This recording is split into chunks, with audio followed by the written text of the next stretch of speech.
ఇదొక ఆధునిక నీతికథ. ఇందులో ప్రాణాలే పందెం, ఒక దైవిక ఒప్పందం.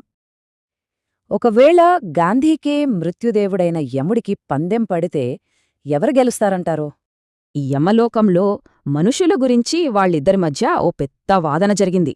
అదే పందెంకు దారితీసింది. సరే, ఈ పందెం తేల్చుకోవడానికి ఇద్దరూ మనుషులుగా భూమిమీదకొచ్చారు. ఓ వ్యక్తి ఇంటి ముందు నిలబడ్డారు. అప్పుడే యముడు బైక్ మీద బయటకు వెళ్తున్న ఒక వ్యక్తిని చూపించాడు. ఇక సవాలు మొదలైంది. మొదటి రోజు గాంధీ చాలా సింపుల్గా చెప్పారు, ప్రాణాలు కాపాడే సలహా అది. కాని ఆ వ్యక్తి ఆ మాట అస్సలు పట్టించుకోలేదు. అంతే, వేగంగా దూసుకెళ్ళిపోయాడు. ఇదంతా చూస్తున్న యముడు తన మాటే నెగ్గిందని ఓ నవ్వు నవ్వాడు. రెండో రోజు కూడా సేమ్ సీన్.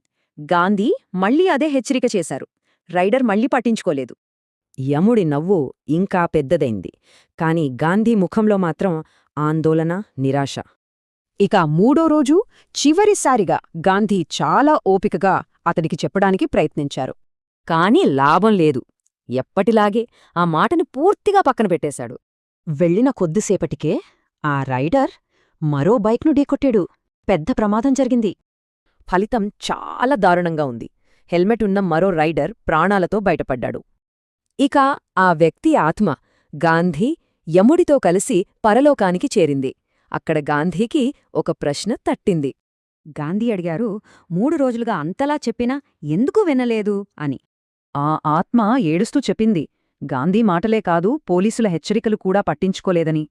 అతను అన్నాడు, నా ప్రాణం పోయింది, కాని నా కుటుంబమిప్పుడు కష్టాల్లో పడింది అని. ఈ కథ మనకు ఏం చెబుతోంది? ఒక్క క్షణం ఆలోచించకపోతే జీవితాంతం పశ్చాత్తాపపడాల్సి వస్తుందని.